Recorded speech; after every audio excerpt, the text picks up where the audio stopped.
잘 되고 있습니다. 아멘. 교회를 다니면서 가끔 교회 다니는 게 부담스럽다는 말들을 하십니다. 교회 다니는 게 부담스럽다. 그러면서 이제 천주교하고 비교를 해요. 천주교는 교회에 같은 하나님 믿는 것 같은데 부담을 안 주는데 교회는 유난히 부담을 많이 주는 것 같다고 그런 얘기를 해요. 근데 사실은 내막을 잘 몰라서 그래요. 신앙생활을 잘 하려면은 어디든지 부담이 다 있게 마련입니다. 왜냐하면 신앙의 논리는 일반 우리가 사는 삶의 논리하고 더 뛰어난 세상을 살아야 되기 때문에 부담이 안 될 수가 없어요. 그 부담을 갖고 사는 거예요. 그런데 신앙생활뿐만 아니라 요즘 사람들이 아주 기피하는 거 3가지가 있는데 불이익, 불편, 불쾌. 그러니까 이익이 안 되면 싫어하는 거예요. 뭔가 이익이 돼야 돼요. 또 그 다음에 편치 않으면 싫은 거예요. 일단 편해야 돼요. 또 하나는 아주 기뻐해야 돼요. 좋아해야 돼요. 분위기가 좋아야 돼요. 그런데 이익이 좀 생겨야 되고 편하기도 해야 되고 기쁘고 좋기도 해야 되고 이런 쪽을 따라가는 거예요. 그러니까 결혼을 해서 가정을 꾸밀 때도 상대를 찾을 때 그런 계산을 먼저 생각하는 거예요. 저 사람하고 결혼하면 이익이 될까? 편할까? 재밌을까? 그거 아니면 이게 안 되는 거예요. 그런 계산을 너무 많이 하다 보니까 결혼이 잘 안 되는 거예요. 그런데 사실은 우리가 살아가면서 그렇게만 살 수는 또 없잖아요. 꼭 이익이 있는 데만 쫓아가고 편한 데만 쫓아가고 기쁘고 좋은데 이런 데만 쫓아갈 수 있는 게 아니잖아요. 우리가 가정을 이루기 위해서 결혼을 하는데 결혼하는 게 좋지요. 그런데 결혼하는데 항상 이익만 되고 저 사람이 나 잘만 해주고 그냥 편안하게 해주고 그리고 좋게만 해주고 상대방이 미치는 거예요. 그러면 내가 좀 뭘 하려고 그래야지 받으려고만 하면 이거 난리 나는 거예요. 이거는 이렇게 자녀를 그렇게 길러도 안 되잖아요. 직장에 가서도 마찬가지예요. 직장 가서도 막 월급 빵빵히 주고 맨날 놀러 다니고 막 재밌게 놀기만 하고 먹고 즐기고 그런 직장은 없잖아요. 다 좋은 거지만은 결혼도 좋고 직장도 좋고 가정도 좋고 다 좋지만은 다 부담이 있는 거예요. 이익이 있는 만큼 부담이 있는 거예요. 또 그만큼 짐을 져야 그런 게 생기는 거죠. 요즘 청년들이 결혼 잘 안 하려는 청년들이 있더라고요. 부담이 된다는 거예요. 서로 상대방의 짐을 져줘야 되고 또 결혼하면 개인이 아니고 양가 가정에 또 책임을 져야 되니까 부담만 느낀다는 거예요. 결혼 안 하겠다는 거예요. 또 결혼을 해도 자녀를 안 낳으려고 그래요. 자녀 낳으면 고생인데 그 고생을 왜 하냐는 거예요. 편하고 즐기며 살아야지. 그런데 이게 그런 게 아니잖아요. 다 늙잖아요. 늙으면 젊었을 때 느낄 수 없었던 외로움과 약함과 그런 부족함이 있을 때 어디로 가겠어요? 남이 낳은 자식이 운영하는 양로원 가겠어요? 그렇게 이기적으로 살면 안 되지요. 그러니까 내가 조금 결혼해서 불편함이 있어도 조금 힘든 일이 있어도 내가 힘들 때 또 같이 힘이 되어주는 거예요. 자녀 기르는 게 많이 투자하고 속상하고 아플 때 있지만 그 자녀 때문에 하나님이 주시는 은혜도 있는 거예요. 그래서 부담이 되는 게 우리 삶에는 얼마든지 있을 수 있지만은 그 부담을 감내하면 부담을 느끼지 않는 사람보다 더 깊은 보람도 있고 또 행복도 있고 열매도 있게 되는 거예요. 신앙생활도 마찬가지지요. 신앙생활도 교회 생활하면서 어떻게 부담이 없겠어요. 함께 공동체가 굴러가고 있는데 하나님을 섬기는 공동체이긴 하지만은 우리가 서로 짐을 져줘야 되는데 그 짐을 지려면 부담이 되지요. 헌금도 드려야 되지요. 봉사도 해야 되지요. 주님의 마음으로 전도도 해야 되지요. 그거 다 해야 되는 거예요. 신앙의 룰도 지켜가려면 부담이 되는 거예요. 그런데 그 부담을 떨쳐버리고만 속 편하면은, 나만 편하면 남이 그만큼 고생하게 되잖아요. 우리가 이제 교회가 30년이 됐어요. 제가 그래도 참 하나님 은혜로 30년을 돌아보니까 제가 부족한 것도 참 많고 실수도 많고, 우리 교인들한테 이렇게 보면 미안한 것도 많아요. 제가 조금 잘못한 것들도 많은 것 같아서. 근데 참 우리 교인들이 고마워요. 자, 주님 사랑하고 다 부족한 것도 실수도 덮어주고 믿음 생활 잘하고 교회를 이렇게 지켜주는 게 제가 얼마나 고마운지 몰라요. 이제 그래도 30전은 조금 30전은 의미가 있잖아요. 이렇게 준비를 하는데 기쁘고 즐겁게 아주 설레는 마음으로 준비한 분도 계신데 또 부담되는 분도 있을 것 같아요. 30주년이 부담되는 분도 있고, 특별히 임직하시는 분들 좀 부담되겠지요. 임직이 고맙고 좋은 건 하긴 하면 임직하시려고 하면서 할까 말까 많이 망설인 분들 많아요. 그리고 안 할 테니까 좀 다음에 뭐 그러면서 그런 분들 많아요. 왜 임직이 이렇게 부담이 되지요? 임직하려면 참, 전에 한번 말씀드렸지만 임직한다고 회사 거래처가 늘어나는 거 아니잖아요. 임직한다고 월급이 늘어나는 것도 아니고, 임직한다고 뭐 출세해서 그 대단한 거 있는 것도 아니잖아요. 임직하면은 부담만 많아지는 거예요.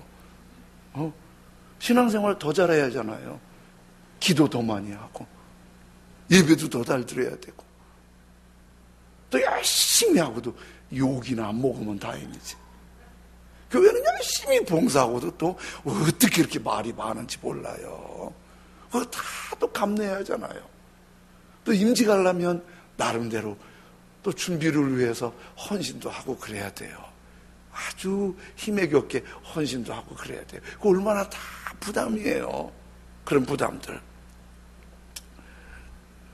그 제가 이런 거를 묵상하다가 이런 생각이 든 거예요. 하나님, 신앙생활 잘할수록 좀 이익도 생기게 해주시고 편하게도 해주시고 아주 기분 좋게 즐겁게 해주시지, 왜 이렇게 부담을 주셔갖고 믿음 생활 좀 할만하면 부담을 더 주네? 열심히 할만하면 부담이 더 생기네? 하나님 왜 그래요? 신앙생활 할만하면 더 좀 재밌게 해줘야지. 이런 이제 혼자서 이제 생각을 좀 했어요. 그러는데 구약 성경에서 이런 말씀을 일깨워 주셨어요. 이스라엘 백성이 애굽에서 400년 동안 노예 생활을 하고 모세의 인도로 노예에서 해방을 받아서 출애굽을 하고 홍해를 건너서 광야 생활을 시작합니다. 한 2달쯤 갔는데 시나이 반도 그 시내 광야를 지나가다가 그 시내산에 도착을 했어요. 하나님이 모세를 보고 올라오라고 그러더니 시내산에서 십계명 2 돌판을 주시는 거예요. 근데 하나님이 친히 새겨주셨으니까 왼쪽 위에 있는 저게 십계명 2 돌판을 이렇게 사진 찍은 거예요.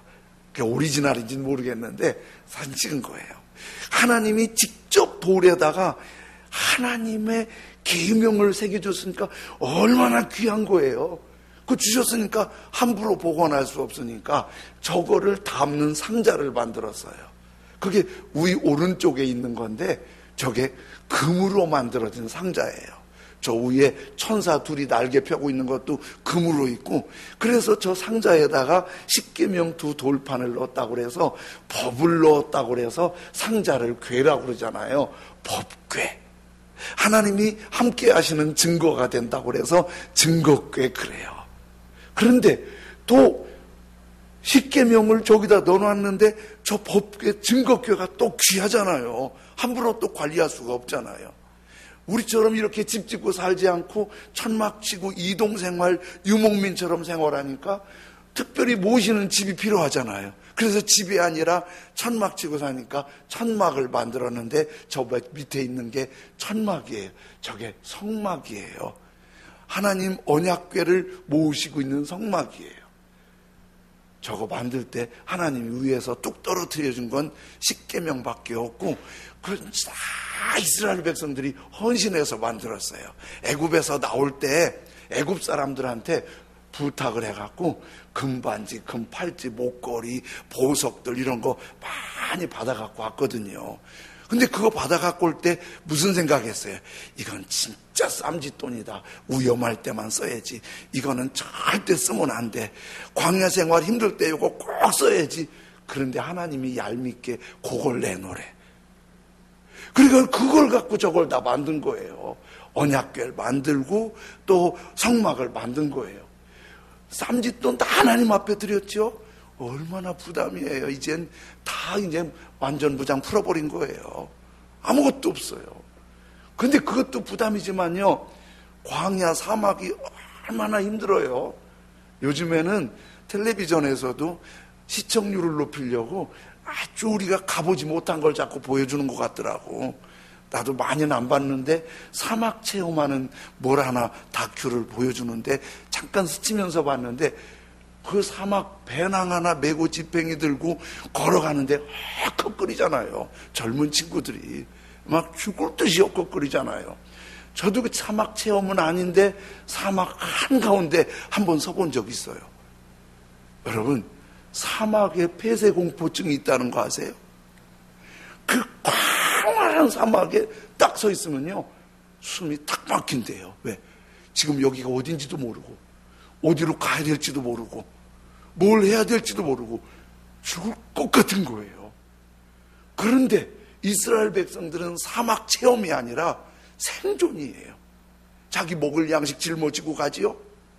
자기 필요한 거 생활도구 가지고 다니지요. 물 없지요. 그 잠잘라면 텐트 짊어지지요. 어린애 있지요. 어르신 있지요. 이거 죽을 맛이에요. 거기다가 쓸만한 거 다 하나님 앞에 성막 진다고 바쳤지요. 그리고 자기 것도 들고 가기 어려운데 저거 들고 가는 건 얼마나 부담이에요. 하나님 왜 이러나 모르겠어. 왜 이렇게 부담을 주냐고. 그냥 그 보석들은 비상금으로 갖고 가게 하고 자기 짐이나 들고 가게 하지 왜 이렇게 하나님이 힘들게 하시냐고. 그러면서 그 부담이 그렇게 귀찮게 하는 줄 알았는데 출애굽기를 더 읽다 보면 부담이 아니고 그게 은혜라는 걸 알게 되었어요. 저 성막이 그렇게만 생각하면 부담인데 광야 생활하는 과정에 굉장히 중요한 은혜와 복인데요. 하나는 저걸 볼 때, 성막을 볼 때 하나님이 함께 하시는 걸 느껴요. 저기에 밑에 성막에 보면 앞에 불이 하나 있지요. 저건 번제단에 불 피우는 거예요. 제물 태우는 거예요. 그리고 뒤에 연기가 있죠. 저 번제단의 굴뚝이 저기서 나오는 게 아니고 번제단은 굴뚝이 없이 그냥 타고 저 뒤에는 하늘에서부터 구름이 기둥이 돼서 이렇게 내려와요. 근데 그게 사라지질 않고 40년 동안 함께 하면서 밤이 되면 벌건 불기둥이 돼요. 그런데 그 사막 광야에서 허벌판에서 힘들고 어려울 때, 지칠 때, 너무 고통스러울 때 저 구름 기둥을 보면 아이고 하나님이 도와주시지, 하나님이 함께 하시지, 이 생각이 드는 거예요. 우리가 하나님 함께 한다는 이 생각 드는 게 얼마나 힘인데요. 어린애들이 놀잖아요. 재밌게 놀다가도 쭉 돌아보고 엄마 없는 줄 알면요, 소스라치게 난리를 쳐요.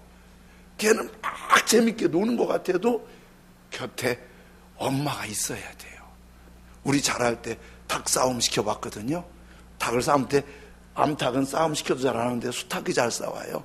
그러면 이렇게 해서 처음에 마주쳐 싸움을 얼러요.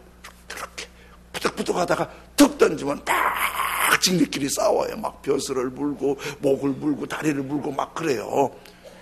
닭도요, 주인 없으면 도망가요. 자기 주인이 있어야 힘을 내서 싸우더라고. 우리 인생의 주인은 하나님이세요. 주일날 예배 드리는 것도 쉽지 않잖아요. 일부 예배 7시 반에 나오시는 분들, 2부 예배 9시에 나오시는 분들, 이분들은요 새벽부터 움직여야 돼요. 그리고 예배 드리고 지금은 밑에서 막 어린이들 보고 이거 메고 가는 것도 힘들지만요, 우리 그리스도인들이 직장에서 사업하시면서 그렇게 뼈가 오들오들 일하고 주일날 하루 교회 안 다니는 사람들 얼마나 이 시간 편안하게 쉬겠어요. 이상하더라고. 밤에 잠이 안 오는데도 아침잠은 왜 그렇게 달어?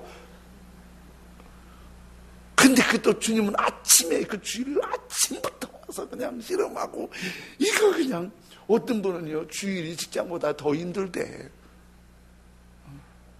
하나님 왜 이러냐고. 왜 이러냐고. 그런데 그렇게 예배드리고 그렇게 섬기고 그렇게 주님 따르는 게 부담이 되는 것 같은데 사실은 부담이 아니고 그렇게 하고 주님을 섬기면 주님이 구름기둥 불기둥으로 광야에서 함께 하셨듯이 나와 함께 하시는 주님의 임재를 느끼면서 든든하게 승리하는 걸 믿으시기 바랍니다. 예배 잘 드리고 주님 섬기고 나면요, 주님이 함께 하시는 그 든든함이 삶의 힘이 되고 에너지가 되고 능력이 되고 승리가 되잖아요. 그것뿐만이 아니라 저 구름기둥이 가끔요 흔들려요. 이렇게 흔들해요. 그럼 흔들하면 이게 무슨 말이냐면 구름기둥은 하나님이 내려놓은 거니까 하나님의 사인이에요. 이사해라. 그러면 구름기둥이 흔들리면 다 천막을 쌓아요. 짐을 쌓아요. 그리고 구름기둥이 인도하는 대로 가는 거예요. 그러니까 저게 짐인 것 같은데 짐이 아니고 하나님 인도하는 거예요. 우리는 미래를 예측 못 하잖아요. 앞길이 어떻게 될지 모르잖아요. 제가 한 50대 이상 되신 분들 여러 분 만나서 얘기해 보면 한 50년 인생 살면서 쓰디쓴 눈물 안 흘리신 분 거의 없더라고요. 남자들은요 그래요. 진짜 여자들도 힘들지만요 남자들 정말 귀하게 섬겨주세요. 남자 진짜 힘들어요. 얼마나 힘들게 사는지 몰라요. 일하시는 일의 현장에 가서 보면은 가슴이 찡할 때가 많아요. 진짜 힘들게 일하세요. 그런데 그것이 그렇게 해도 안 되잖아요. 우리 지난번에 여러분이 탄원서 써주신 한 분은 아직도 교도소 계세요. 그분도 한 사업하다가 굉장히 잘 돼서 새로운 사업에 투자했는데 그게 부도난 거예요. 자기가 이전 사업에서 번 돈 다 꼬라박고 다른 사람에게 손해를 끼쳤다고 손해본 분들이 억울해갖고 이렇게 고소를 하니까 지금 아직도 교도소에 계세요. 얼마나 힘들고. 그리고 가족들이 그걸 또 헤쳐나가려고. 아니 그분이 그렇게 안 될 줄을 알았으면 투자했겠어요? 그렇게 도전했겠어요? 이게 미래를 예측할 수 없어요. 진짜 예측할 수 없어요. 그런데 구름기둥 불기둥 인도하듯이 하나님 꼭 붙잡고 의지하고 나가면 하나님이 한 걸음 한 걸음 잘 모르고 가는 것 같아도 인도해 주시는데 결국은 가나안 땅 복된 곳으로 인도하시는 걸 믿으시기 바랍니다. 결국은 우리가 이렇게 신앙생활하면서 부담스럽게 가는 것 같지만은 하나님의 인도를 받고 복의 땅으로, 복의 영광의 천국으로, 영원한 승리의 길로 인도를 받고 있다는 거예요. 그러니까 조금 부담되는 것 같아도 감사함으로, 기쁨으로 주님 따르면 주님의 길이 형통한 길이 될 줄로 믿습니다. 우리 한국인으로 세계은행 총재이신 그 김용 총재 계시죠? 김용 총재. 이 양반이 강력히 추천한 분이 미국의 전 대통령 오바마 대통령이에요. 그런데 이 김용 총재가 사실은 은행 총재감이 아니에요. 왜냐하면 의대 교수예요. 그리고 다트머스 대학교에서 총장하신 분이에요. 오바마 대통령이 이 김용 박사를 세계은행 총재로 하니까 반발이 심했어요. 이 사람은 세계은행 총재, 은행 적격자가 아니라는 거예요.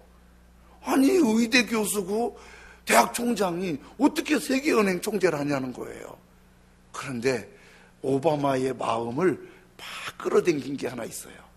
이 김용 씨가 어려서부터 어머님한테 교육받은 게, 얘야, 열심히 공부해서 어렵고 힘든 사람들을 섬기며 살아라. 열심히 공부해서 어렵고 힘든 사람들을 섬기며 살아라. 그게 이제 삶이 된 거예요.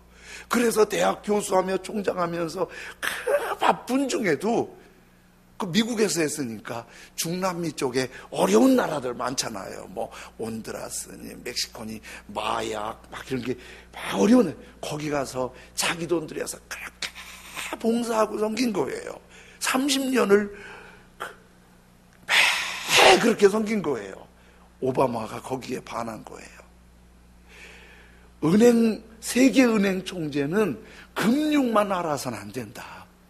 세계은행 총재는 어려운 나라의 사정을 잘 알아서 세계의 균형을 잡아주는 사람이 세계은행 총재여야 된다. 이게 오바마의 마음을 끌어당긴 거예요. 잘하잖아요. 아주 존경받는 지도자잖아요. 봉사, 섬김, 어려운 사람을 섬기는 거 다 손해예요. 불편해요. 재미없어요. 근데 그게 하나님이 또 다른 인도하시는 손길을 경험하게 하시는 통로인 걸 믿기 원합니다. 그 다음에 그 구름기둥, 불기둥은요, 하나님의 보호예요. 이 구름기둥이 이렇게 구름으로만 돼 있지 않고 저 위에 올라가서는 구름을 펼쳐요. 그리고 이게 밤 되면 붉은 빛을 발해서 불기둥이라고 그래요. 광야의 햇살은 왜 그렇게 뜨거운지 몰라요. 사막이니까. 미치도록 뜨거워요. 우리 같은 경우는 그 경험을 안 해봐서. 그러니까 그 뜨거운데 나무 그늘만 있으면 시원하거든요. 엘리야가 로뎀 나무 밑에서, 그늘 밑에서 죽여달라고 기도한 적 있잖아. 힘들다고. 난 로뎀 나무가 이 앞에 벚나무처럼 큰 나무여서 나무 밑에서 주여 죽여주세요. 그런 줄 알았어요. 로뎀 나무가 쌀이 나무예요. 그 그늘이 요 정도예요. 그 광야에서는 요 정도 그늘도 너무 고마운 거예요. 그러니까 상상해보면 이 쌀이 나무 그늘 밑에서 죽여주세요. 이런 거예요. 얼마나 힘드니까. 그런데 구름이 쫙 덮어주니까 얼마나 고마워요. 보호해 주시지. 그게 또 광야가 밤 되면 춥거든요. 밤에 추울 때는 그 구름기둥이 벌게지면서 훈훈해져서 밤낮으로 도와주세요. 보호해 주세요. 우리가 이렇게 주님 섬기고 주님 따르는 게 부담이라고 생각할 수 있는데, 주님의 손길을 알면 주님은 이 섬김을 통해서 주님과 고리가 되고 주님이 우리를 보호하시는 끈이 되는 거예요. 유다 왕 중에 아주 믿음이 좋은 왕 히스기야 왕을 소개하는데, 히스기야 왕을 소개할 때 이렇게, 히스기야처럼 믿음 좋은 왕이 전에도 후에도 없었더라. 얼마나 믿음이 좋은지. 그런데 이 믿음 좋은 히스기야 왕 4년에 신흥 강국 아시리아의 공격을 받았어요. 사네립 왕이 군인들을 이끌고 와서 히스기야 유대 나라를 다 점령하고 예루살렘만 남았어요. 아주 특공대 18만 5천 명을 예루살렘을 겹겹이 보호를 하고 그 사내립의 부하 중에 랍사게라는 부하가 있는데 이 부하가 이스라엘 말을 그렇게 잘해요. 막 이스라엘 사람들 귀를 꺾는 거예요. 막 너희 하나님 믿는다고 자기 신이 구원한 민족이 있나 봐라. 히스기야 믿지 마라. 좋은 말 할 때 항복해라. 항복 안 하면 쳐들어가면 너희 모두 입에다가 똥오줌을 퍼먹일 게다. 진짜 그랬어요. 아주 모욕을 했어요. 히스기야가 너무 힘들잖아요. 믿음 좋은 왕에게 이게 웬 어려움이에요. 엎드려 기도했어요. 그리고 이사야 선지자 보고 기도해달라고 부탁했어요. 온 나라 기도하자고 그랬어요. 기도했어요. 근데 어느 날 밤 자고 일어나니까 그 18만 5천 명이 성경에 다 송장이었더라. 웬일이에요? 밤에 다 죽었어요. 성경에는 천사가 와서 죽였대요. 그런데 역사가 헤로도투스의 글을 인용한 걸 읽었더니 들쥐가 와서 엄청 많이 와갖고 사내립의 군대를 다 밤에 잠자는데 물고 지나가는데 독이 심해서 다 죽어버렸다는 거예요. 그 신은 강국이 히스기야 기도 앞에다 무릎 꿇고 히스기야가 승리한 왕으로 당대에 존경받는 스타왕이 된 거예요. 하나님이 보호해 주시니까 믿음의 길이 쉽지 않지만 하나님이 이렇게 보호하시는 은혜가 있다는 걸 믿으시기 바랍니다.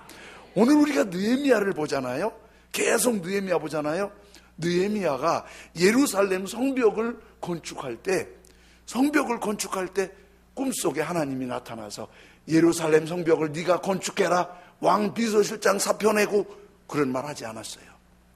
환상을 보지도 않았어요. 어떤 선지자가 와서 예루살렘 성벽을 느헤미야가 건축하도록 하나님이 말씀하십니다. 전하지도 않았어요. 느헤미야가 어느 날 동생 하나니가 와서 예루살렘이 다 무너져서 형편없다는 뉴스를 들은 거예요. 100배 부담인 거예요. 그게 부담 안 느껴도 되는데 지금 여기서 사는 거 편한데 예배의 성소식을 듣고 너무 부담이 되는 거예요. 울면서 금식하면서 기도하는 거예요. 그리고 그게 하나님이 주신 부담이 하나님의 사명인 줄 알고 그걸 시작을 해요. 왕의 허락을 받는 것도 어려웠어요. 그리고 사람을 모으고 자제를 동원하는 것도 어려웠어요. 다 어려웠어요. 그것도 어렵게 예루살렘에 왔더니 비난하고 조롱하고 죽이겠다고 난리예요. 근데 그 어려운 과정 다 부담 안 느껴도 되는데 그걸 부담으로 안고 기도하고 어려워도 주님이 주시는 사명으로 알고 아멘 하고 갔더니 느헤미야 6장 15절에 그래도 결국 완공을 하는 거예요. 성벽 역사가 52일 만인 엘루월 25일에 끝나매. 여러분 조금 힘들어도 가자 아멘 감사합니다. 사명 주셔서 할 일 주셔서 감사합니다. 아멘. 그리고 부담을 사명으로 알고 나아가면 하나님이 결국 승리하게 하실 줄로 믿습니다. 그 끝나고 나서 그 다음 16절에 이렇게 말하는 거예요. 우리의 모든 대적과 주위에 있는 이방 족속들이 이를 듣고 다 끝난 걸 듣고 이렇게 말해요. 다 두려워하여 크게 낙담하였으니 그들이 우리 하나님께서 이 역사를 이루신 것을 알미니라. 두 가지예요. 두려워했다는 말은 뭐냐면 느헤미야를 존경하기 시작했어요.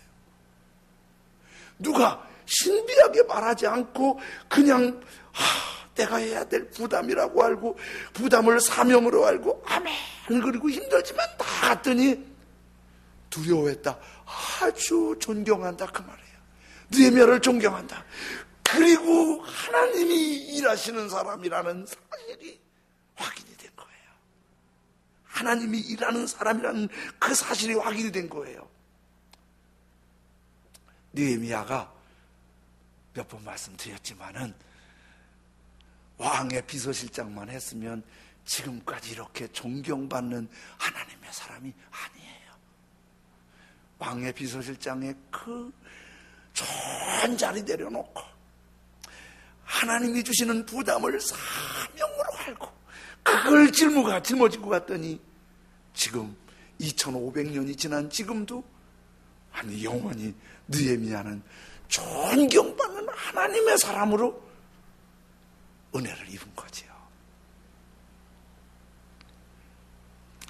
그래서 우리 다 어떤 때 뭔가 부담을 느끼면 이렇게 생각하세요.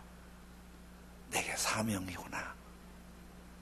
가정에서도 내가 좀 저 왜 저렇게 만들어졌지? 그러면 내가 사명으로 알고, 회사에서도 교회에서도 왜 우리 교회는 인사들을 잘 안 해요? 사랑이 없나 봐. 내가 인사해요. 인사 안 한다고 하지 말고 내가 먼저 인사하면 되지. 인사하면 되지. 인사 안 하냐고 그럴 거 뭐 있어? 하면 되지. 그게 부담이거든요. 하면 내가 사명인 거예요. 그렇게 하면. 그런데 부담을 사명으로 알고 순종하면 은혜와 복이 점점 가까워져요.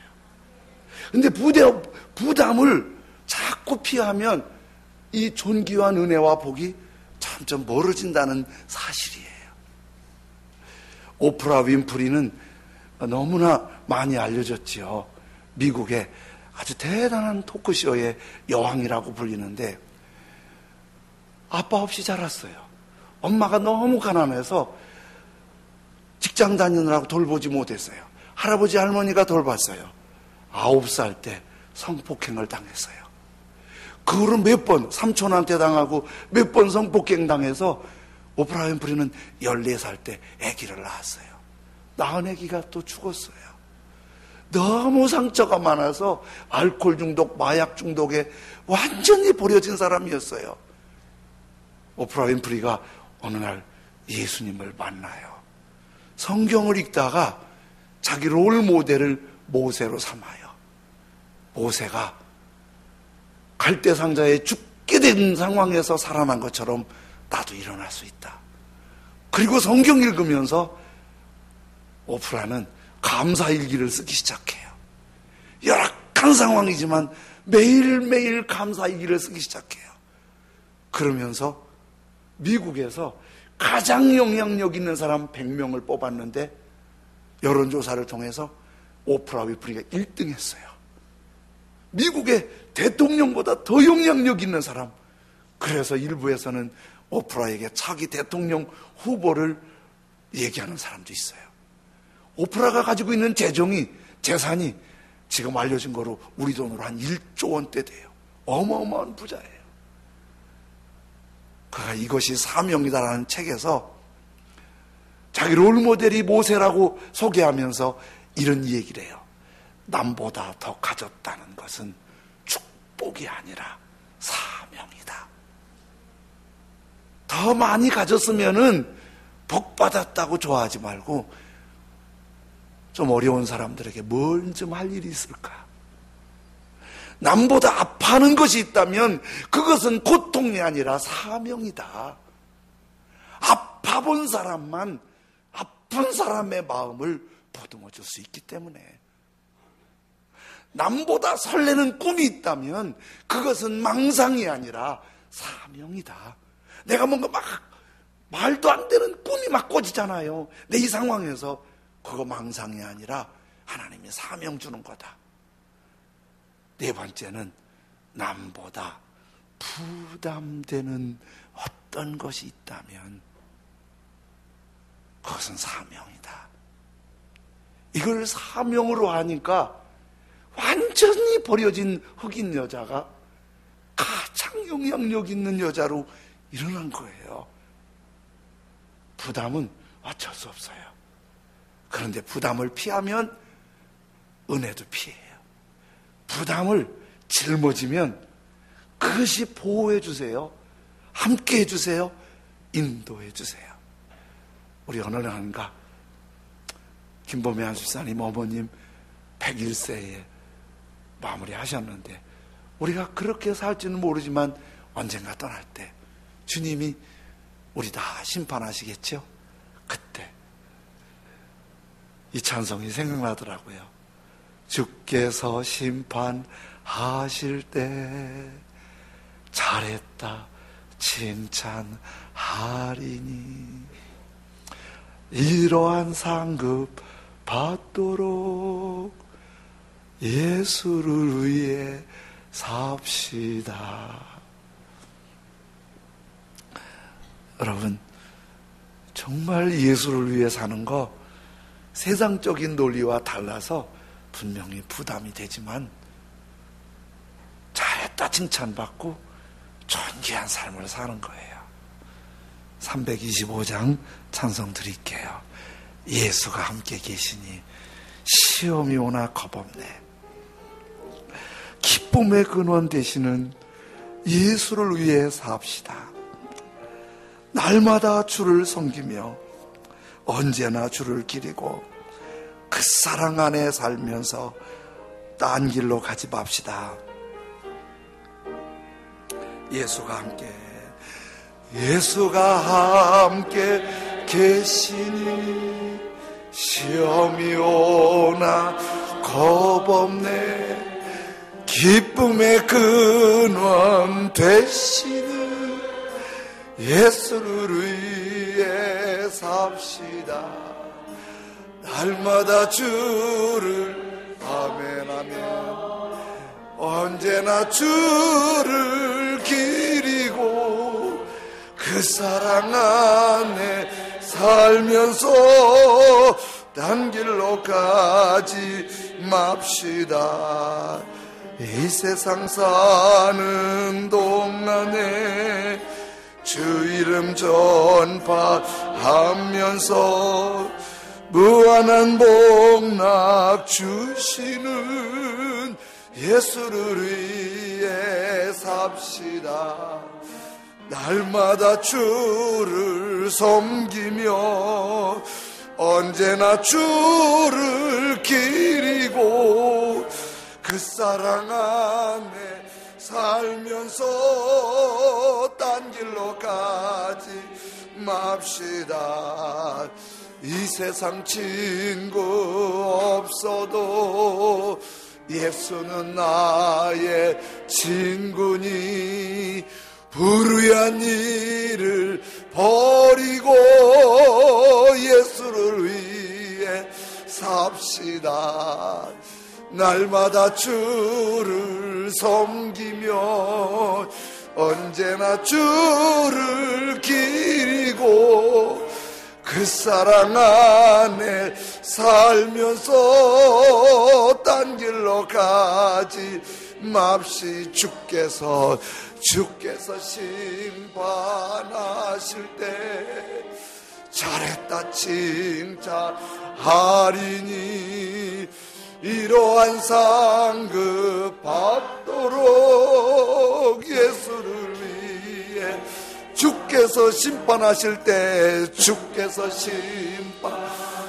아멘. 잘했다 칭찬하리니 이러한 상급 받도록 예수를 위해 삽시. 주께서 심판하실 때 잘했다 칭찬하리니 이러한 상급 받도록 예수를 위해 삽시. 날마다 주를 섬기며 언제나 주를 기리고 그 사랑 안에 살면서 딴 길로 가지 맙시. 날마다 주를 섬기라면 언제나 주를 기리고 그 사랑 안에 살면서 딴 길로 가지 맙시. 주께서 주님, 부담이 될 때도 있지만 주님이 은혜 주시고 함께해 주시고 인도해 주시고 보호해 주시려는 하나님의 큰 틀임을 알고 주님 부담을 사명으로 알고 감사함으로 주님을 따르고 주님을 섬기며 느헤미야처럼 오프라처럼 결국 존귀하고 복 있는 우리의 발걸음 되게 해주십시오. 주여 우리를 도와주십시오. 우리 한 목소리로 같이 하나님 앞에 기도드립니다. 할렐루야. 하나님 아버지 감사합니다.